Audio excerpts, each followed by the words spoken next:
Cae la tarde y en un rincón de la ciudad, en un pequeño jardín, alguien cuenta una historia, reflexiona en voz baja o conversa, paseándose bajo los árboles.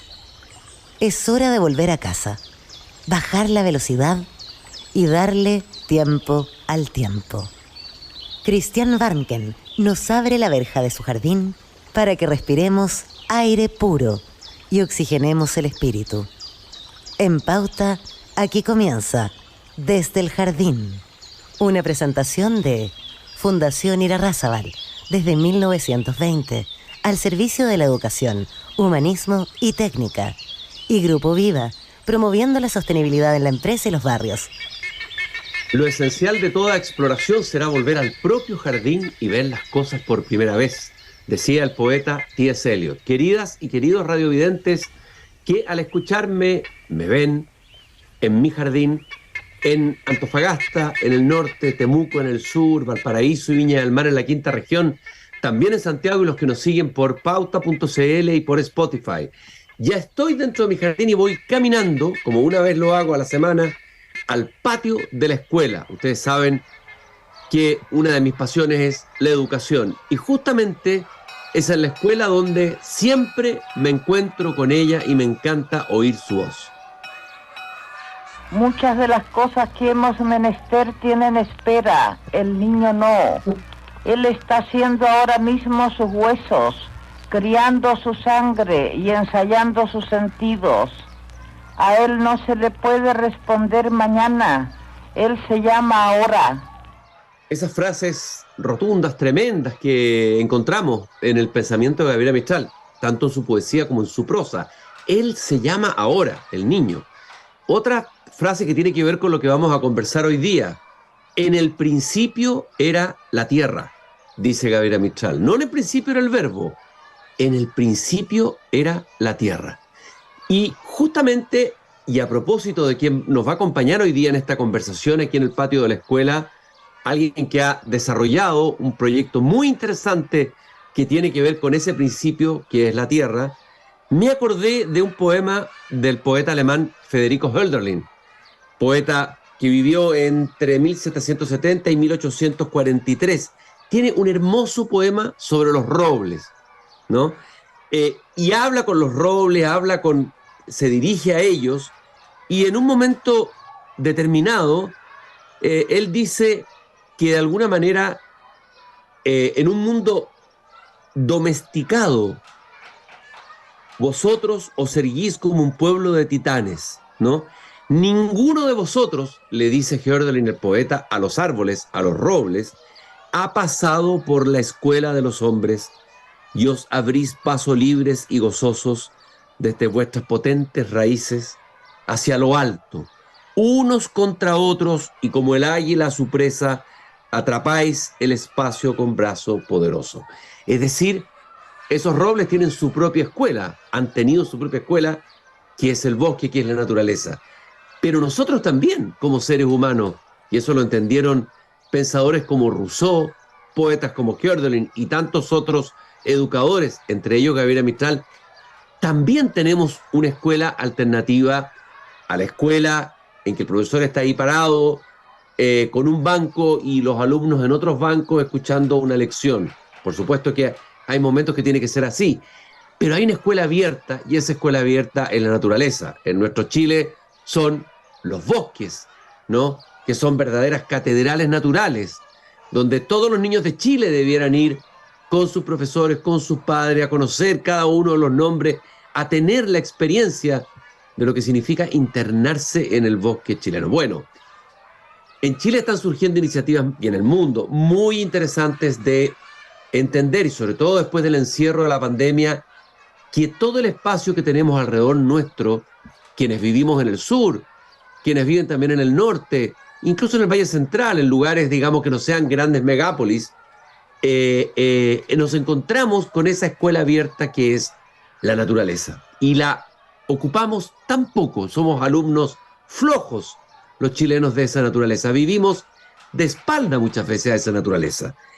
Hoy día está conmigo en el patio de la escuela Karen Sandoval, fundadora de Mañique, espero haberlo pronunciado bien, un emprendimiento social que tiene que ver con la educación al aire libre desde la niñez a la adultez.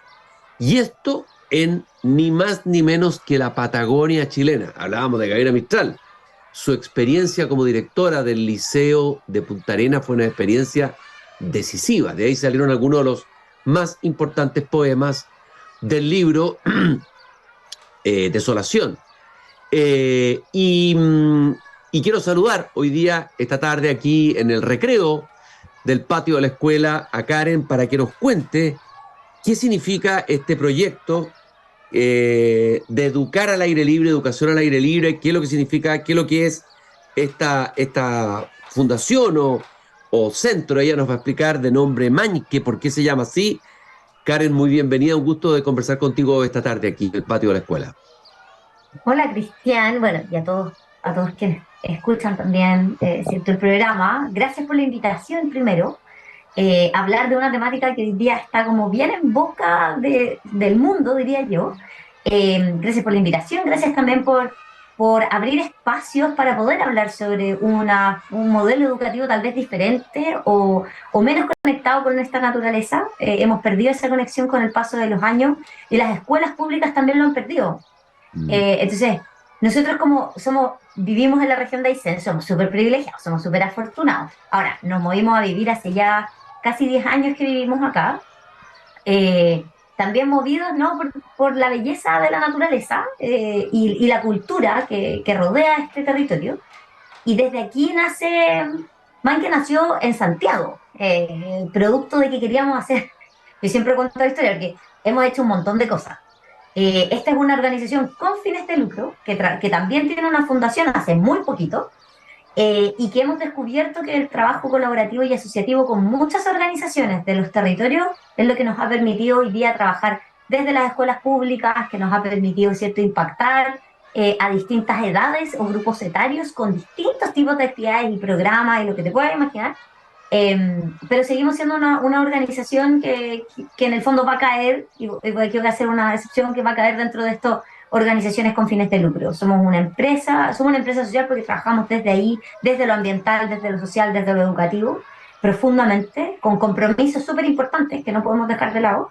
Y trabajamos, como tú decías, desde los que tienen 3 años hasta los adultos. O sea, trabajamos con grupos de adultos también, siempre en la naturaleza, siempre volviendo a ser naturales. Somos naturaleza, pero hemos perdido ciertos vínculos, hemos perdido ciertas conexiones, ¿cierto?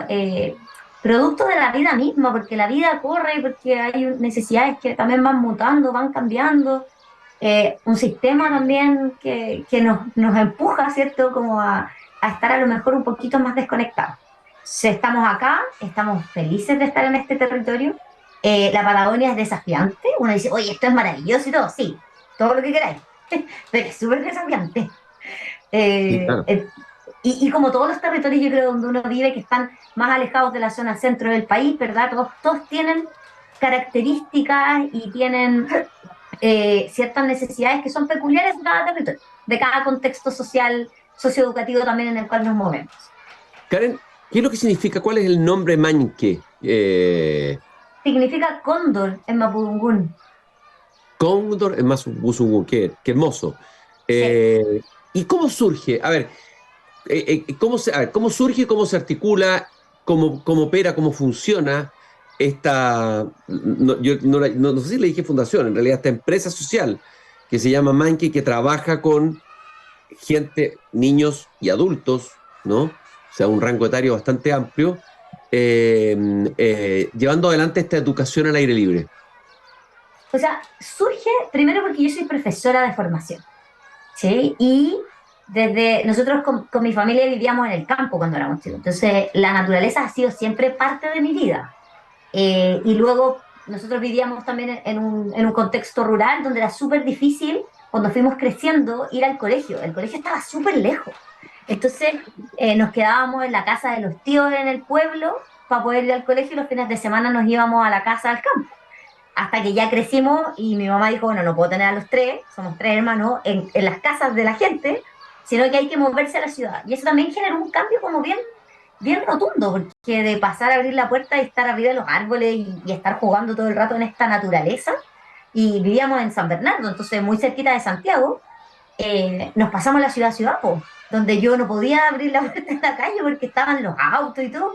Y eso, claro, generó un cambio, como un cambio y un proceso reflexivo. Yo creo que al después, ¿no? Al decir, yo me quiero dedicar a la educación a la naturaleza, porque lo viví cuando pequeña, porque esa fue mi historia de vida, que me marcó profundamente, que me hace ser, a lo mejor, me sensibilizó con ciertas temáticas.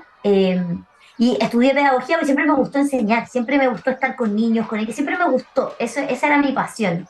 Mi padre me dijo, Karen, de profesora, o sea, te vaya a morir de hambre.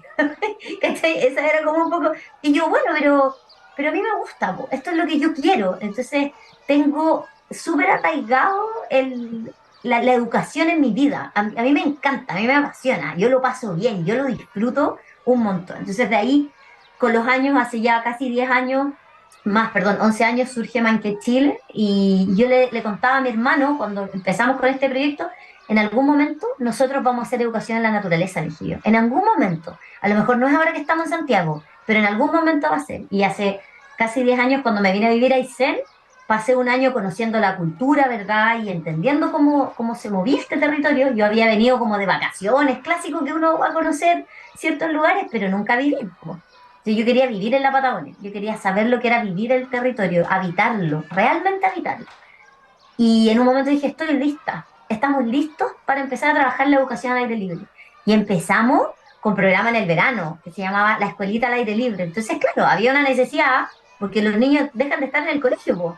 Entonces nosotros dijimos, bueno, pero llamemos a toda esta familia a que sus niños estén en la naturaleza, y empezamos un grupo de amigos, ¿verdad? Y los traíamos y los teníamos todo el día con nosotros de lunes a viernes, y partíamos los 2 años y medio antes, súper pequeñitos, hasta los 12, y salíamos a recorrer las áreas silvestres protegidas, eran nuestro patio de la casa, era nuestra sala de clase. Lo que nos permitía, además, que los niños y niñas de cada lugar conocieran su área silvestre protegida, conocieran el territorio que los alberga, y muchos de ellos nunca habían ido, por ejemplo, a pesar de que está súper cerca. Tú decís, chuta, no he ido porque, claro, a veces no se puede nada más. Eh, y así empezamos a surgir con estos programas del verano. Esto ha ido mutando, ha ido evolucionando, hemos ido aprendiendo, hemos ido capacitándonos. Hoy día, para nosotros es súper importante que la educación al aire libre sea tomado muy en serio, con mucho profesionalismo, porque en el fondo creemos profundamente que la educación en la naturaleza es una educación súper holística, donde estos seres, porque trabajamos con personas, es en una integralidad, ¿verdad? No podemos dejar la emoción o la mente o el cuerpo de lado, no, somos en la integralidad. Entonces la educación en la naturaleza apunta a ser la educación holística, apunta a que el aprendizaje esté centrado en ellos y en ellas, no en lo que nosotros como adultos siempre queremos. Entonces hay un proceso de mucha observación, hay un proceso de documentación. Hemos trabajado hoy día con colegios, con distintos programas medioambientales, donde reforzamos la educación ambiental dentro del colegio público, y tenemos a los niños todas las semanas con nosotros, al menos por un día. Hemos tenido programas donde trabajamos en las áreas silvestres protegidas con jóvenes. Entonces hay un programa muy bueno que se llama Jóvenes Defensores del Parque Nacional Cerro Castillo, donde los vinculamos con el huemul y vamos a ver al huemul y lo buscamos y entendemos su hábitat, entendemos el contexto, entendemos los impactos que nosotros como adultos tenemos en ese ecosistema, para que desde ellos después digan, oye, este territorio es importante cuidarlo por esto y esto. Entonces, la educación en la naturaleza va desarrollando ciertas habilidades y competencias en los que parten en los 3 años, que son lo primero. Es mucho juego, es mucho vínculo, es mucha exploración, mucho descubrir, mucho imaginarse, mucho sorprenderse, que es increíble. O sea, desde que saltan en las pozas de agua y quedan embarrados entero y te miran así como, ¿me vas a retar? ¿Me podrías decir algo? Y nosotros como, está todo bien, después te cambiamos ropa. Hasta jóvenes, ¿no?, que tienen un proceso reflexivo más profundo, y también los adultos. Hemos trabajado con grupos de profesores y profesoras en la naturaleza, con actividades de bienestar, porque la naturaleza es un lugar de bienestar, y la pandemia lo probó profundamente. Entonces, así hemos ido avanzando en el tiempo. Hemos ido en un proceso también de educar. ¿Qué significa educar en la naturaleza? A mí me pasó mucho que cuando yo trabajé además acá en una escuela rural chiquitita, y me decían el paseo. Y yo, ¿el paseo? Entonces, claro, se veía como la actividad pedagógica, la salida pedagógica se veía como un paseo. Entonces, y yo trataba un poco de decir, no, esto, o sea, sí, lo pasan increíble. Los niños, adolescentes, la gente afuera lo disfruta. Entonces yo decía, ¿por qué el aprendizaje no puede ser desde el disfrute? Mm. Disfrute profundo. Entonces, claro, yo decía, no es un paseo, es una salida pedagógica. O sea, hay un objetivo de aprendizaje que yo desarrollo en la naturaleza, en ese vínculo y amor con ella, en ella. Entonces, es una maestra más para nosotros. Entonces, claro, hay un proceso, perdón. Tú hablabas de las transformaciones, es decir, los niños, tú hablabas de conexión, hoy día se entiende por conexión fundamentalmente la conexión tecnológica, o sea, la comunicación digital.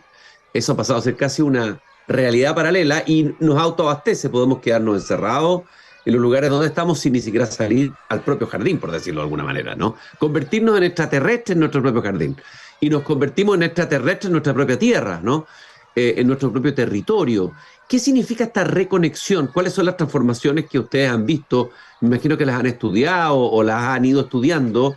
¿Qué es lo que va ocurriendo con los jóvenes y los niños de hoy, los niños millennial, por decirlo así, con este regreso a casa, este regreso a la tierra, este regreso a los bosques, este regreso a todos los lugares que tú has señalado recién?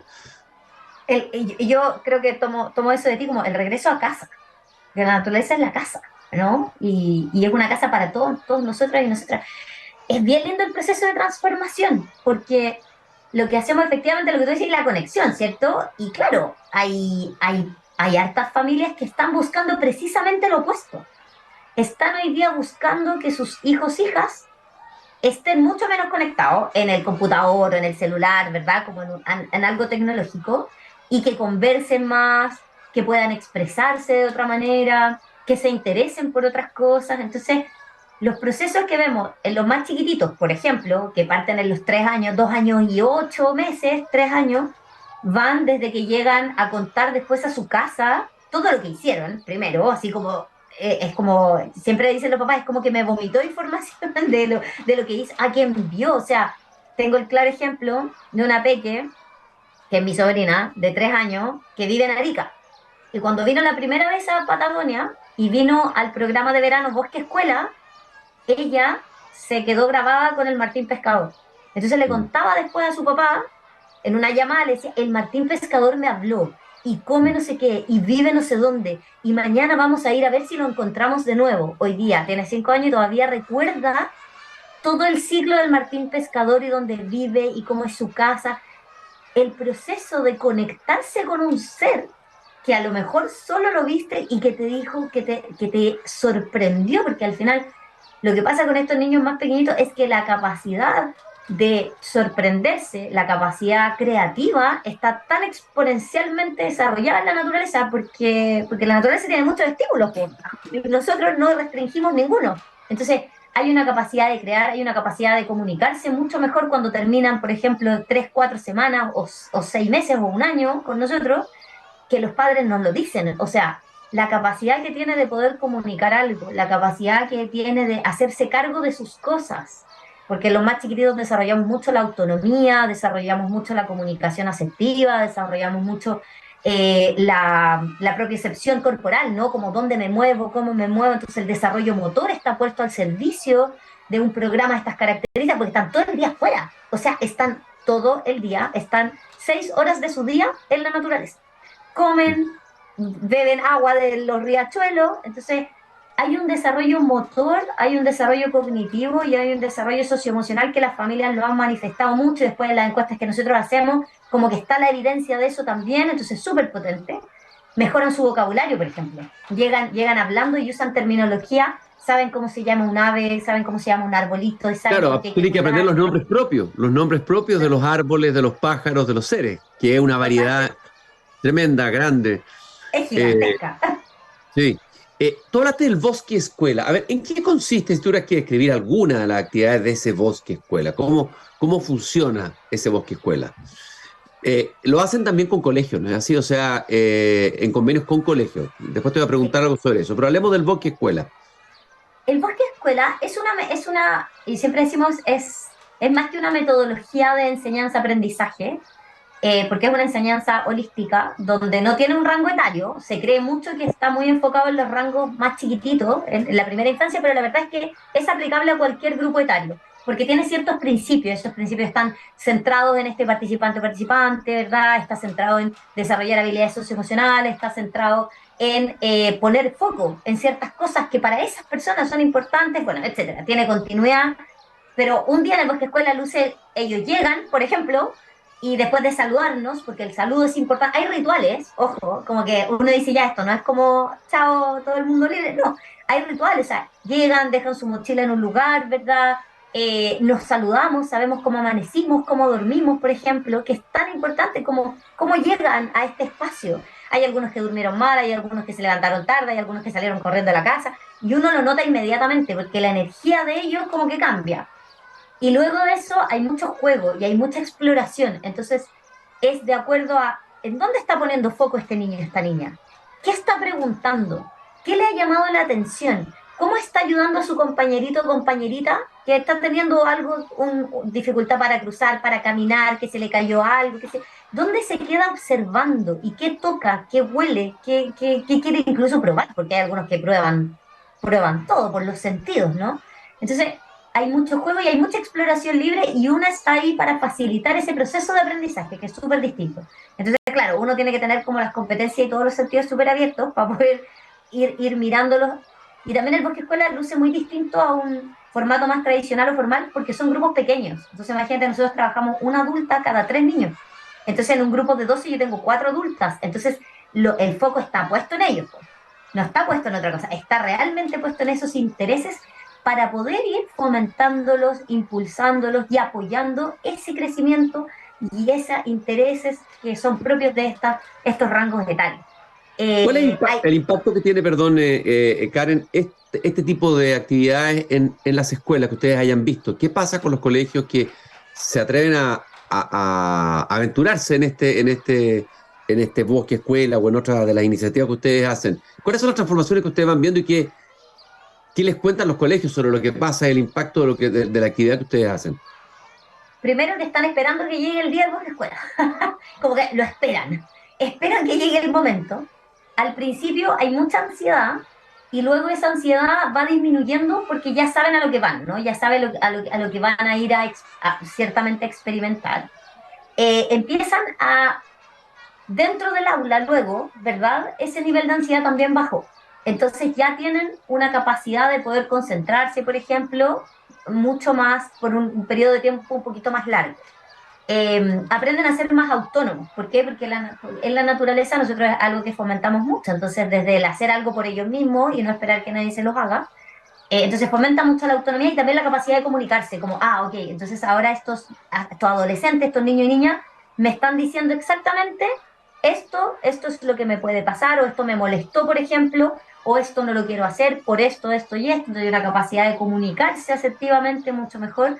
También los conocimientos, o sea, en el fondo la capacidad cognitiva del imaginar, del crear, del reflexionar, está aumentada, producto de la consistencia que tiene también en el tiempo, ¿no? De preguntarnos por qué, el para qué, por qué está pasando esto, sin tener nosotros que dar esa respuesta. Muchas veces las preguntas abiertas son las preguntas que mucho mejor funcionan precisamente por eso, porque promueven este pensamiento reflexivo, esta capacidad de crear, de imaginarse, y son cosas que uno ve que en el fondo los estudiantes y los otros profesores y algunos directores también lo traen y dicen, oye, en verdad esos estudiantes han desarrollado una capacidad de comunicarse diferente, un vínculo también, como que ahora se preocupan, pues, ¿cachai? O sea, ahora es como que dicen, oye, es que en verdad este lugar donde vivo es increíble y antes no lo conocía y ahora lo conozco.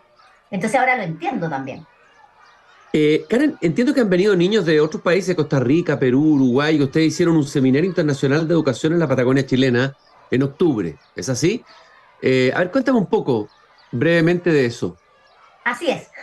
Convocamos 200 personas trabajando en educación al aire libre, desde fundaciones, ONG, empresas, colegios, profesores, gente del turismo, gente de diversos ámbitos, que en el fondo lo que buscaba el seminario es poder crear redes para Chile, ¿vale? Porque en otros países esto es algo que ya está súper desarrollado. O sea, tuvimos a Colombia como uno de los expositores. Colombia lleva 25, 30 años trabajando esto y está súper incorporado dentro incluso del currículum de ellos, de los establecimientos públicos.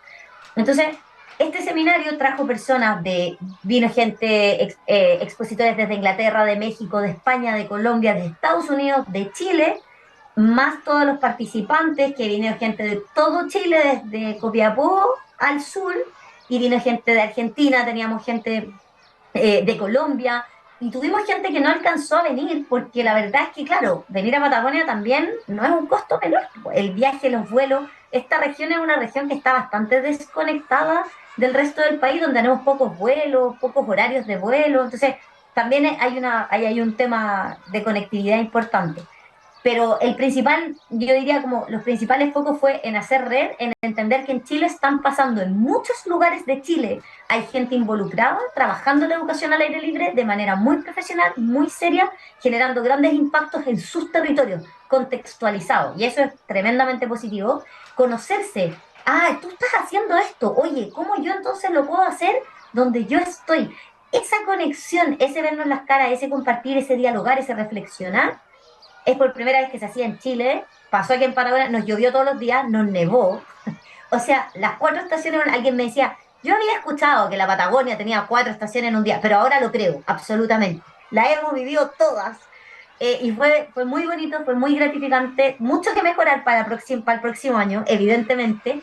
Ante una experiencia pionera de este tipo, hay muchas cosas que tenemos hoy día más claras, que los años que siguen las vamos a ir mejorando, pero es muy potente ver lo que está pasando en Chile, y es muy potente ver lo que cada organización pulsa tremendamente, porque cree que podemos impactar en nuestros niños, en nuestros jóvenes, en nuestros adultos, en nuestras comunidades de manera muy positiva, pero siempre de la mano con el entorno que tenemos y el cuidado que tenemos que tener hoy día, sobre todo con una crisis climática tan potente como la que está. Tal vez sea justamente la crisis climática la que nos ha hecho tomar conciencia de esta tierra que podemos perder, que la hemos tenido como una especie de paraíso. Y alguien dijo una vez, solo conoce el paraíso el que lo ha perdido. Y es la situación en la que estamos hoy día, los habitantes del mundo, ¿no? Viendo cómo se pueden perder los glaciares, cómo se pueden perder ciertos bosques. Y eso tal vez nos hace más conscientes y nos hace regresar a casa, como decíamos al comienzo, y tener la naturaleza como una profunda sala de clase, la sala más profunda de todas las salas. Quiero agradecerte, Karen, por esta caminata, esta conversación, esta tarde aquí en el patio de la escuela, contándonos esta interesantísima, apasionante experiencia de la empresa social Mañque, que se dedica a promover la educación al aire libre desde la niñez a la adultez en ese territorio tan mágico que es nuestra Patagonia. Muchas gracias, Karen, por esta conversación. Para quien quiera buscar más información, ¿dónde puede encontrarlo sobre lo que ustedes hacen? Lo pueden encontrar en el sitio web, es www.manquechile.com, y en las redes sociales nos llamamos tal cual, Manque Chile, y ahí encuentran un montón de información.